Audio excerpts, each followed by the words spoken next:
I'm feeling so dirty right now. I think I'll go home, take a shower, and read my Bible.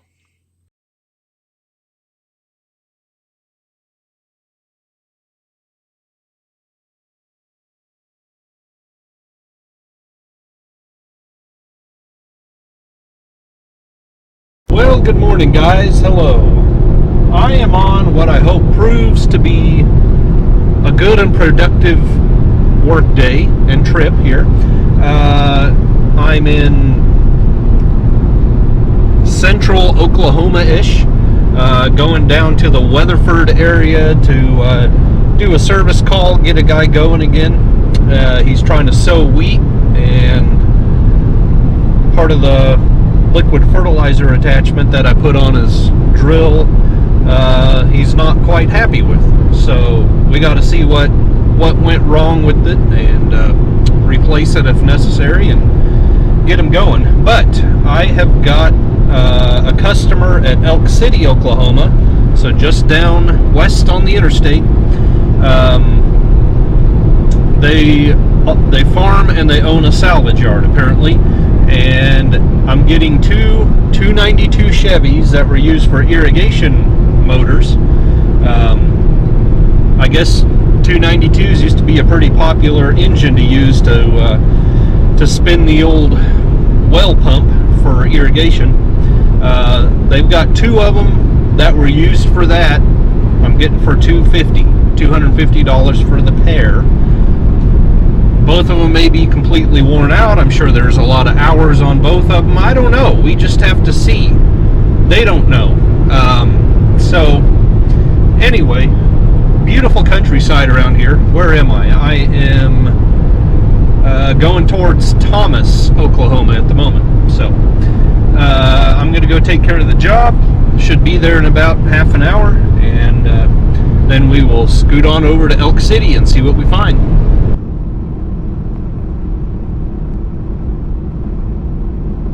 So I'm at Weatherford.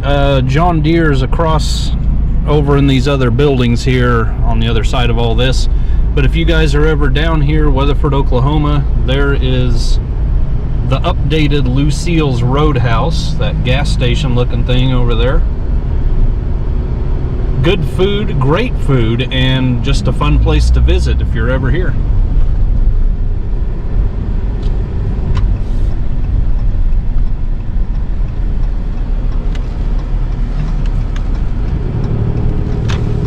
And maybe it's worth mentioning right now I am on old Route 66. So that's exciting. It's always amazing to me just how narrow highways were back then. You know it? Is it this direction that the original Lucille's Roadhouse is? I think it is. Maybe I'll hang out with you. I've got a few more miles to go here. Oh no, this is my intersection. Shut her down, son. Well, it looks like, is he moving over there? There's a tractor with the drill on it in the field over there. Can't tell if he's moving. Looks like his pickup's on top of the hill here, so. Oh yeah, he's drilling. So I'll wait here for him.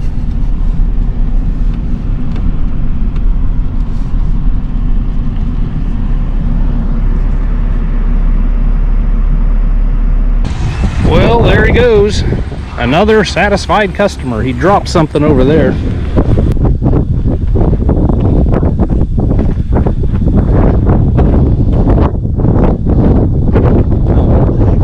Oh. Bud Light can. Just flipped it up out of the dirt.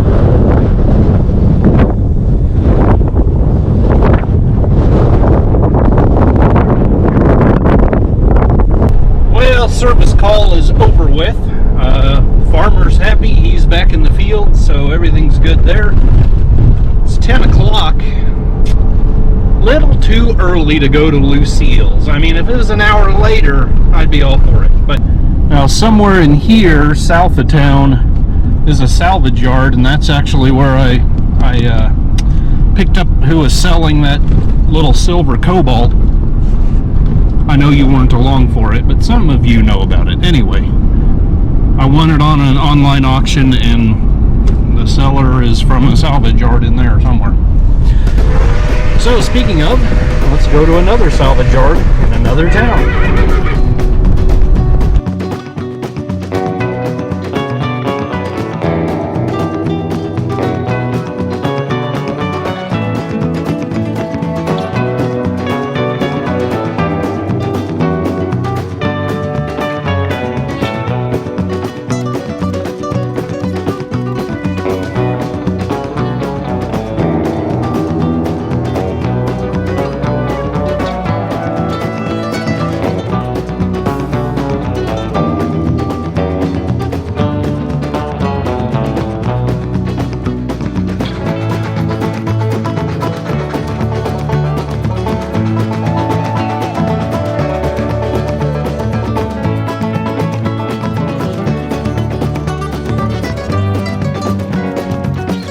So we got them loaded. I used my crane at the salvage yard, but there was a young buck helping me the whole time, so I didn't bother getting the camera out. So this is what we got. Seems to be a little water in this oil on this one. It's got no distributor in it. This one did not seem to have any oil in it or any water in it, but yeah, we got them on these nice little frames that they run them on. Of course, they cool them with the water that they're pumping, you know, so we got no radiators in them. But we'll probably try and fire them up on these stands. I'll have to get a carburetor, you know, they run them on natural gas.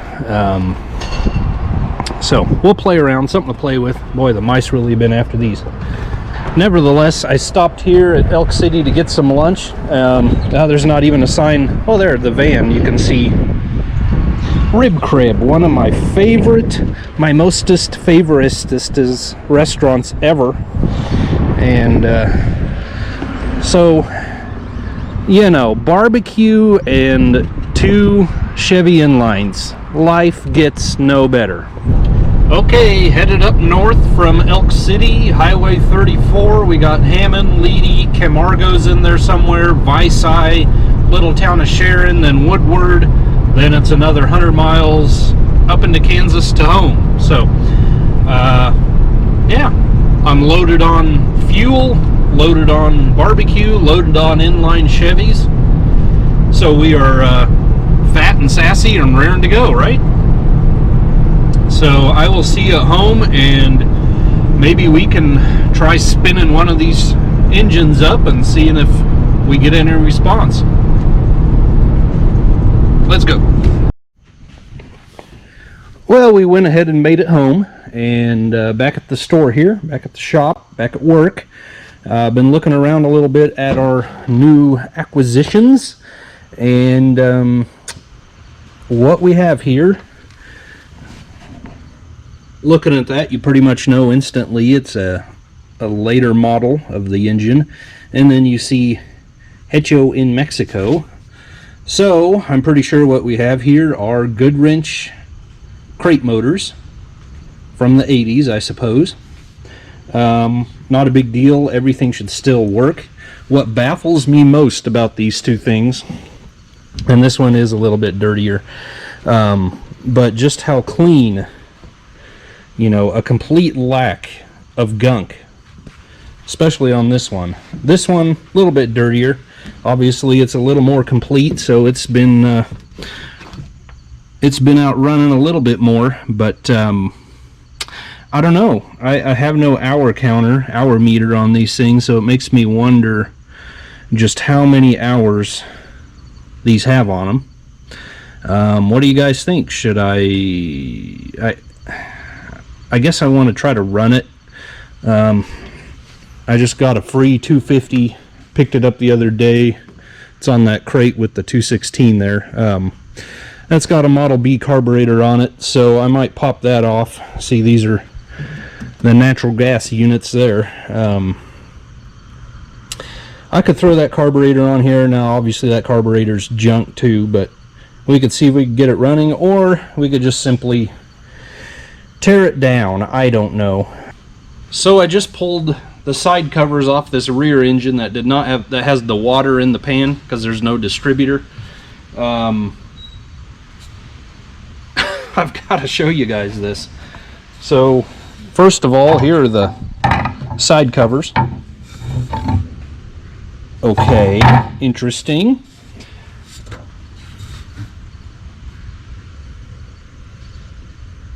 Are you honestly seeing what I'm seeing? This thing's never been hot. Hot oil has never circulated in this engine. What is going on? This thing's never been run. At least it may have been rebuilt, you know, but I'm speechless. This thing is looking brand new. I may get into it for a gasket set, and away we go. I don't know.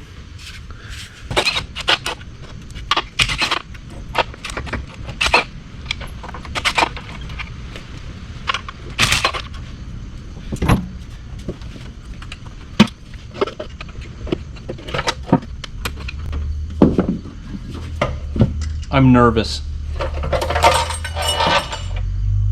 Oh my goodness.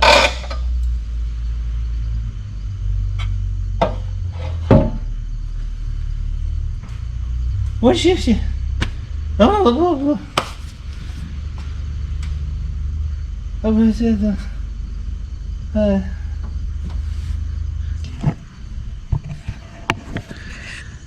Well, we got some critters in here, but look at this thing. I'm speechless. I don't know what to say. I never, ever expected this. Wow. Should we pull a plug and look in the bore? I think I'll need to go get batteries in my scope.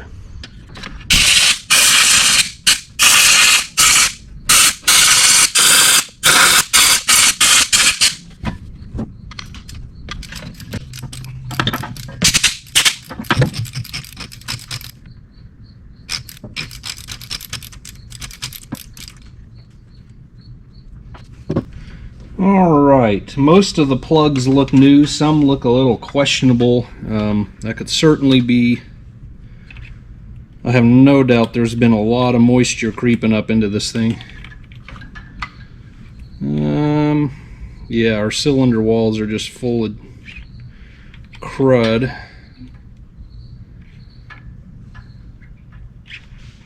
As you can see. If I can find a, yeah, just lots of rust and ew. Lots of rust and moisture in these cylinders. Yeah, that's bad. Is that just the oil, or is there more going on in there?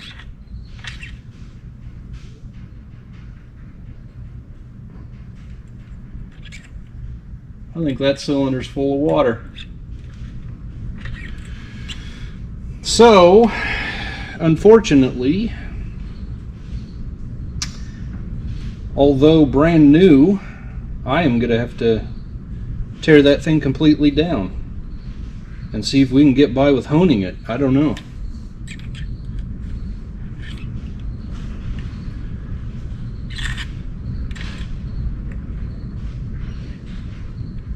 How in the world did that thing get that full of water? Well, guys, feelings and emotions have run high and run low. I took the side covers off this other one. Not really sure if it's been run either, to be honest with you. You know, it all looks like new push rods, but the moisture in this one's even worse.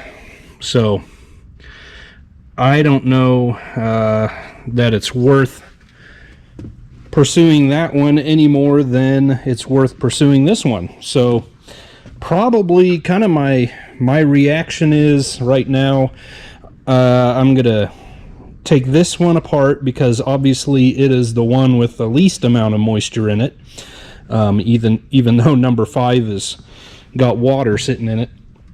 We're going to tear it down and see what we can do about the cylinder walls. See, I'm sure the pistons, it's not even worth trying to turn it. I was getting excited for a second that maybe I could spin it with a, hook a battery on it, carburetor, and try and spin it, but no, they've just sat outside too many years. And given the nature, not knowing where they sat, they could have even sat under an irrigation system, although I don't think they've run, so probably not. But so the last thing I want to do with you guys for today's video, the last thing I'm going to put you through here, I'm going to let you go, don't worry about it, but I wanted to pop the head off. Mama had a baby and its head popped off, right? Is that a universal thing to do with dandelions, or is that just disturbed Kansas children from, I don't know.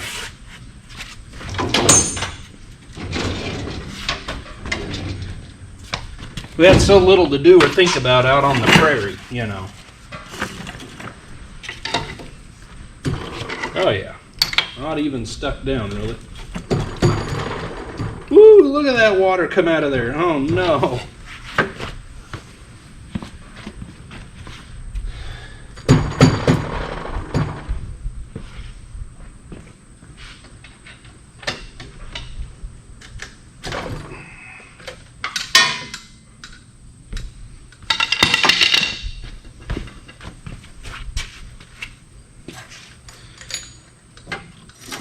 Okay. Oh dear.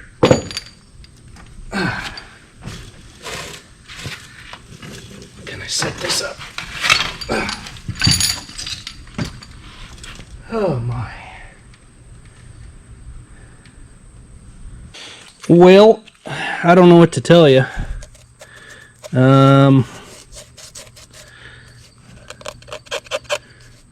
Is there a ridge? I can't even tell you that at this moment.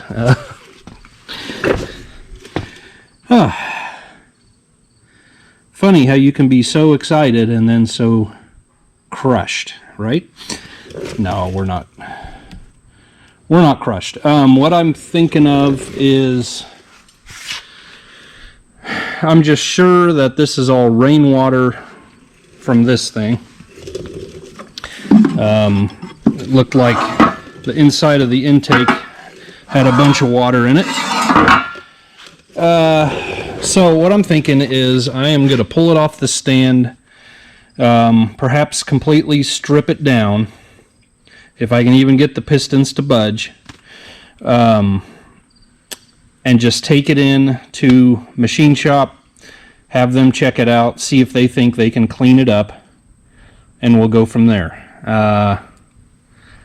Shoot, it was so exciting there for a little while, meanwhile, we could check the head out.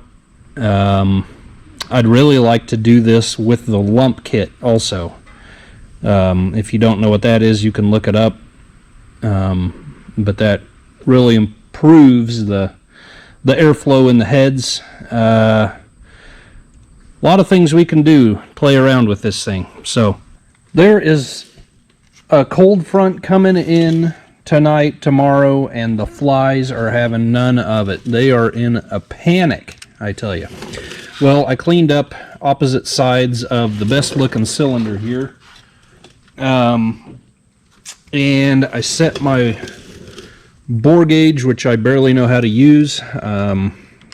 If you remember on, I think my 327, I was using an old Hastings cylinder gauge, and I really like using that thing. But I get by with this. It's set up for 3.910 inches. The arbors I had to install here to do this right. So we slip her in here, and I'm getting 35, 36 over, or under that, excuse me. So you take 35 minus 3.910, or vice versa. You come out with 3.875, which is the bore of a Chevy 292. So that is great news. It has not been bored out. We have no ridge. You can see awesome amounts of pitting in there. So can that be saved? Can all that be removed with boring it out? I don't know. That will be up to a machine shop to determine. It's probably worth me unloading the second one, taking it down this far, and just seeing what's going on with that one as well. My concern is, I'm hoping this is just rainwater, obviously. My concern would be a head or a cylinder crack, so...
Well, that's about the nastiest engine I've ever seen. That is going to be interesting opening that up. What a mess. But I did want to show you, after I got all the irrigation drive junk off, got down to the clutch, can still see the part number on the disc there. So this thing's never been, if it's been run, it's never been engaged, never been used. Isn't that a shame?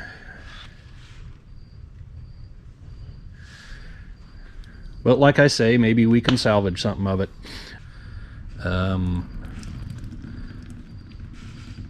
I feel like this is something I shouldn't be watching. However, I'm going to finish tearing it down, and I will show you the end result. Okay? It's a deal. Great Scott and sacre bleu. This is a dirty, rotten shame. Well, shucks. You know, I've been working this whole time over here, pretty much. Not really checking out the rest of the cylinder. I feel like an idiot. But anyway, I was working along. I was thinking of getting everything stripped off. Whatever. A coworker came in. We were standing around looking at this, and he saw something that I didn't. Oh my. Can you get the gist of what I'm saying? Yeah. Isn't that a dirty, rotten shame? Brand new. Why do people do what they do? Obviously it wasn't important to somebody. Brand new crate motor. Not new, but you know what I mean. Left outside for too many years with water in it, and we got a huge old hole. So, I don't even know. I obviously can't proceed with this block. I'm going to continue to strip it down, everything that can be removed.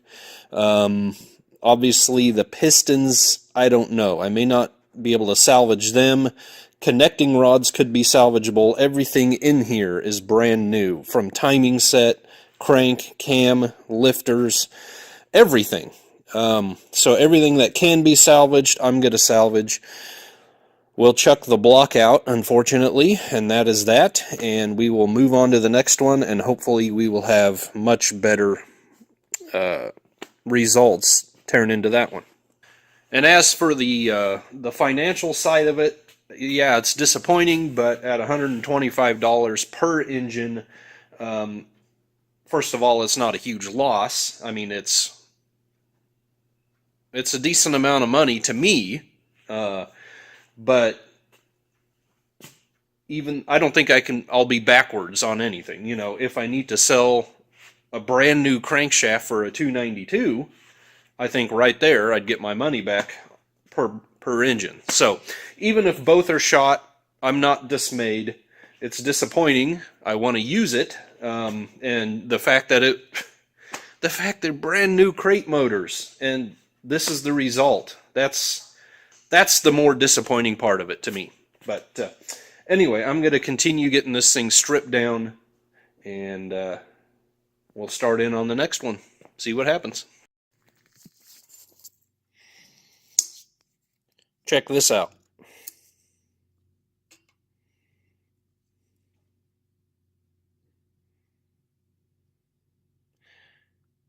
Never been run. Never been, I would say, broke in. Nothing. Wow. Amazing. Never seen the like. Never seen someone buy a crate motor. Now, obviously, this was hooked to irrigation, so either they're going to need it or they're not. But I have just never been party to such an experience. Well, lucky that landed on wiring. I better stop fooling around with the camera and just do this. Just in case you weren't disgusted enough, I got you back out here because I started lifting the oil pan and I saw something.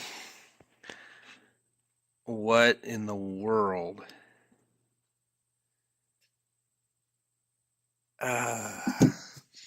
Smells terrible. Inside oil pan number 1.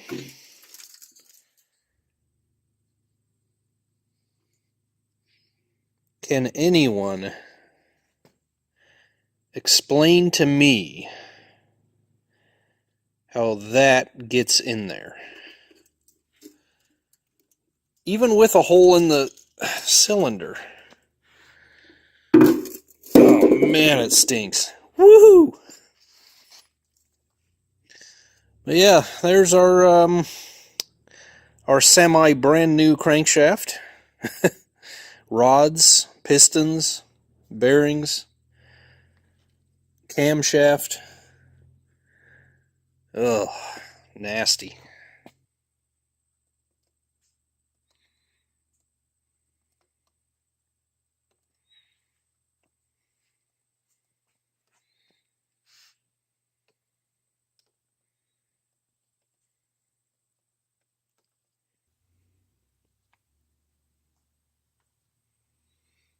I'm feeling so dirty right now. I think I'll go home, take a shower, and read my Bible. There's nothing right about any of this. Well, I think I've just done about as much damage as a guy can do here. Got everything stripped off the block that is going to come off the block. So that's where we're gonna stop. Okay, makes perfect sense. Crank and cam, they look so far perfectly serviceable. Both have some surface rust on them from there being so much moisture in there.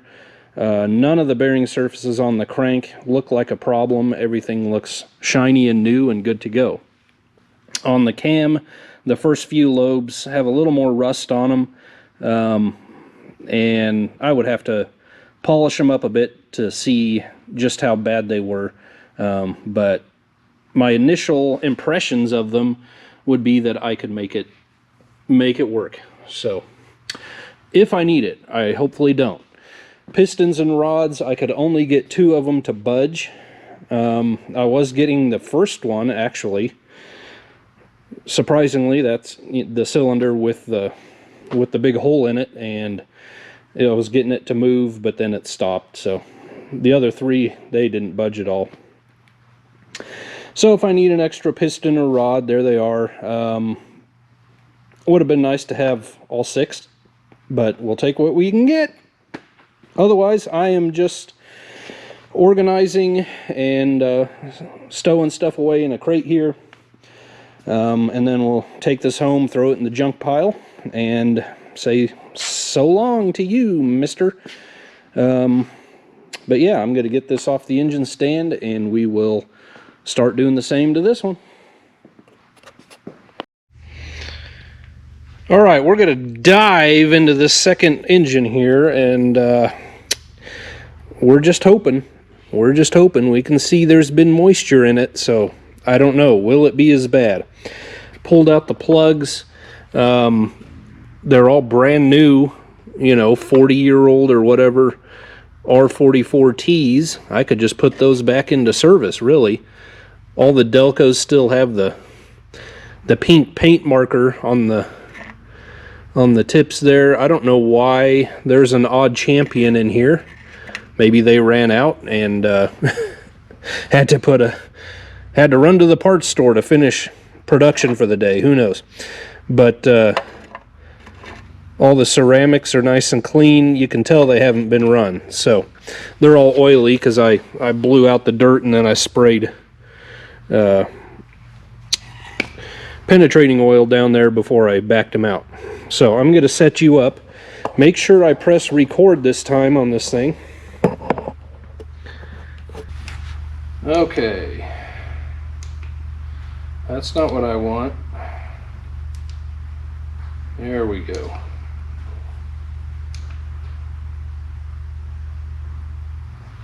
All right. We'll start number 1 here.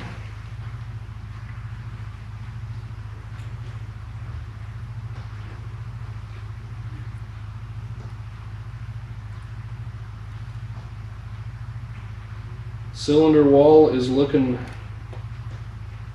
pretty toasty on this one.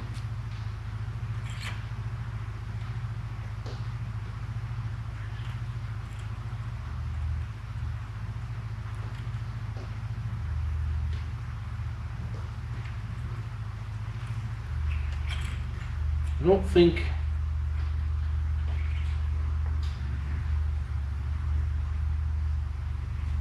Man, there's water in it. Ugh. Number one, anyway.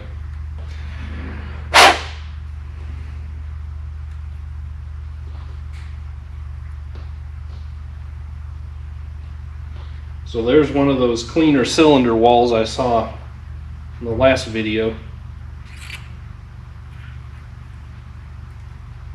There's the other one, another one. Yeah, nothing but nastiness. And pretty clean. Go back to 5 here. Yikes. So, what was this oil level at again? Oh yeah, it's pretty high. There's a lot of water in it. Well, all I can do is dig into it and see what we got.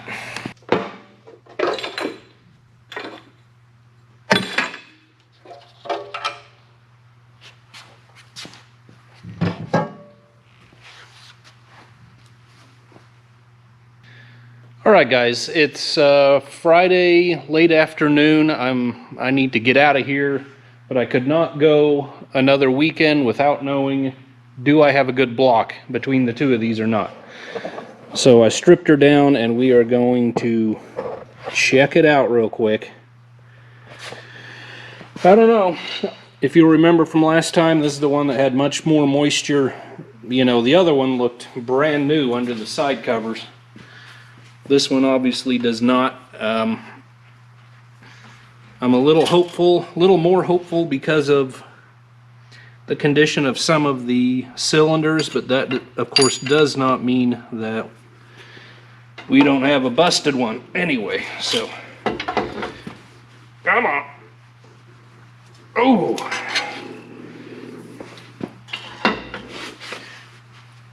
I need you to I need you to loosen up here.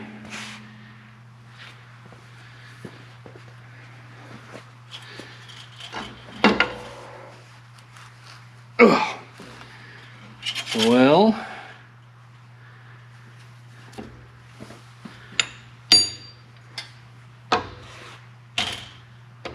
we may need a couple pounds of tool steel encouragement here.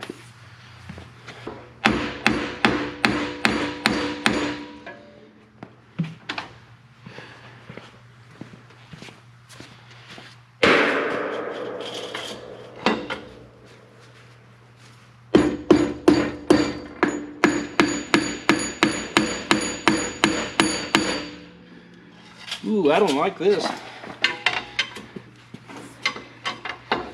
But she's got to come off. I know I'm not missing a bolt. I know I'm not. I got that one. Or that one. Are you kidding me? Hammering on a cylinder head because I left a bolt in. I'm a victim of circumstance. Oh. You saw it the whole time, didn't you? Well, you're smarter than I am. We've established that long ago. Okay. I don't even know who I'm talking to. It doesn't matter.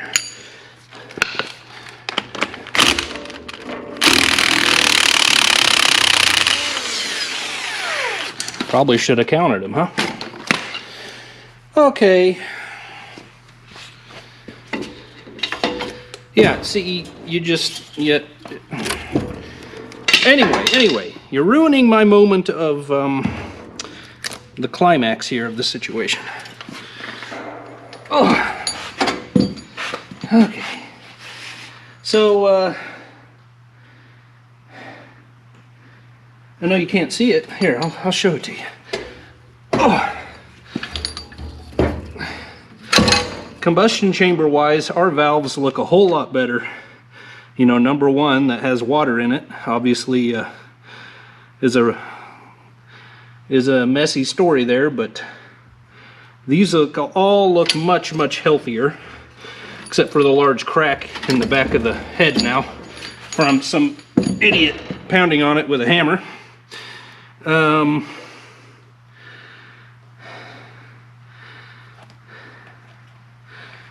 There is no ridge, but it does look like its pistons have been traveling up and down in there.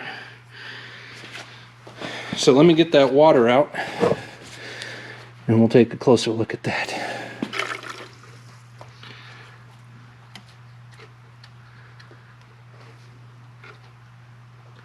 Nope, there's a crack in it.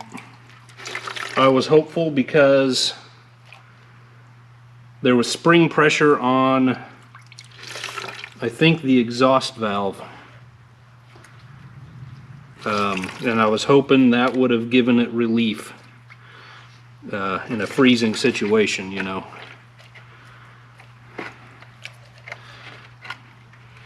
I mean, you can't really make ice go through an open valve, but you know what I mean. But nope, there is a big old crack in there. So here's what I'm looking at. As you can see, right in the back of the cylinder, there's a crack from top to bottom. Man, how disappointing. Two brand new engines.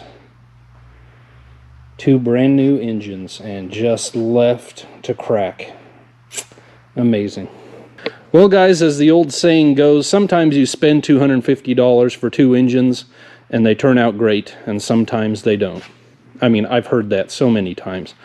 Am I disappointed? Yeah, obviously. You know, I was really excited there for a moment, and then what a disappointment.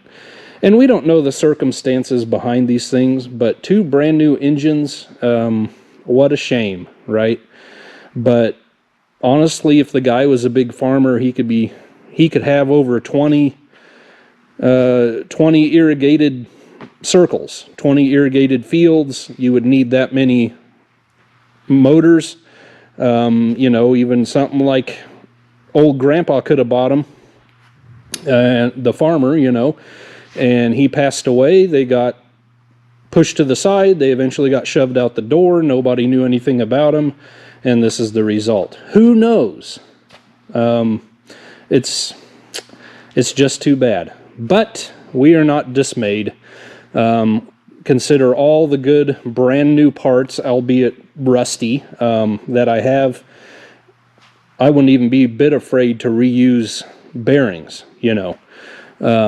So we'll continue to strip this one down, salvage everything that'll be useful later, and then we will move on and get a little money back, scrap value, right?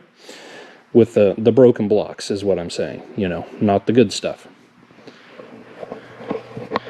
So I appreciate all of you guys watching once again. I know it turned into a bit longer of a video. I was actually going to make it a two-parter, but seeing the result, I can't go any further, so we might as well lump it all together. Now, the fact that I was doing two 292s, I sent a stress call out there, whatever you want to call it.